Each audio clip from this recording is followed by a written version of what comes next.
we're in this constant state of stress.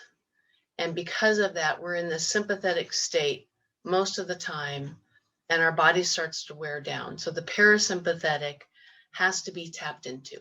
The modern day is that we are in this sympathetic part of the nervous system most of the time.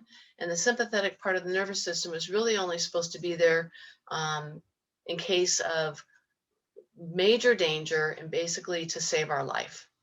And it's only supposed to happen, you know, very, very rarely.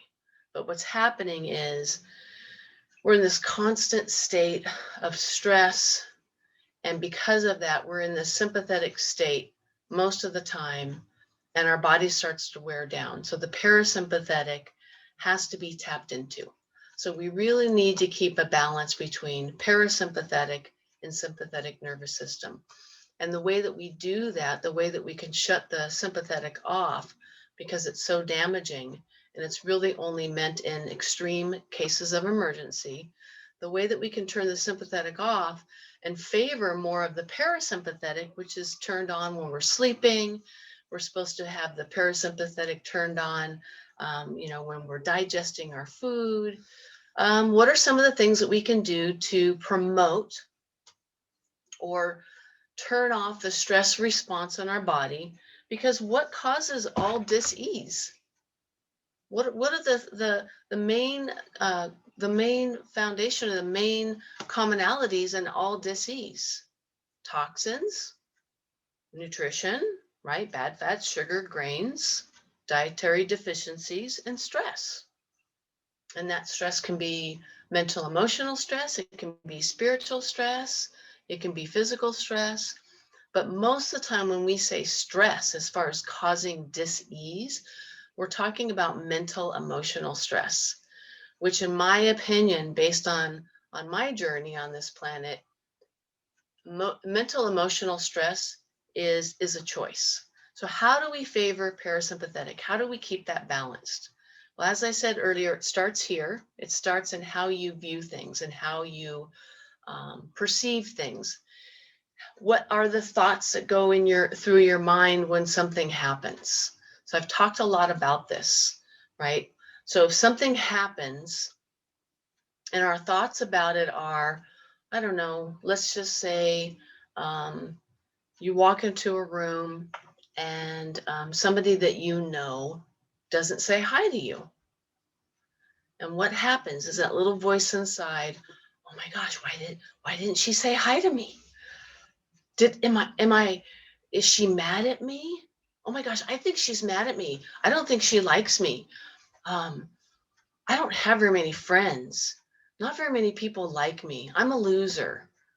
I don't fit in this world. So you might be laughing or thinking, well, I don't think those thoughts. If you really sat down and got some awareness on the thoughts that you think and what's going on in your brain, those are the things that happen. So it's our thoughts about a specific situation that creates the stress, creates the emotion. So how do we change our thoughts? Well, first of all, it's none of our business, right, what someone else thinks of us, but it's all about raising your vibration. It's all about living in alignment with your values, living in alignment with your purpose, and being really clear on what your values are and what your purpose is. Because when you're really clear on what your values are and what your purpose is, you do the things that are congruent with who you say you are. So one of the ways that you can induce stress is I have what's called the gap, or closing the gap. So picture two circles. So you have one circle here, which is who you really are, your belief systems, what you value. So let's just say part of your belief system is you value children, you value family, you value animals. And the other circle is how you're actually living your life. So who you say you are, or who you really are, and what's important to you and what you really believe about being a good person, about spending time with family, about treating people well, whatever that is for you. And here's your actual life, what's actually happening. If there's a gap between what you believe to be true to what you believe you are and how you're actually living your life, if there's a gap there, however big that gap is stress. That gap is depression. That gap is anger. That gap is bitterness. That gap is low energy. So the goal is we want to overlap. We want to overlap, make a little heart, right?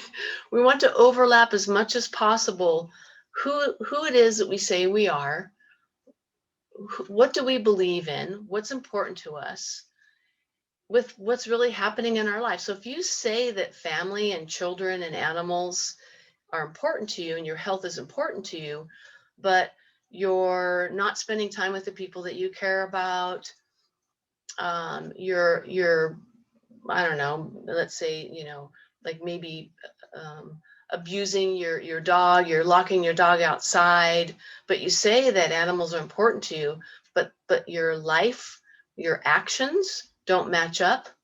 That's stress, that's disease, that creates a problem. So we want to overlap. We want to, as much as possible, live our life and think and act in ways that are who we are.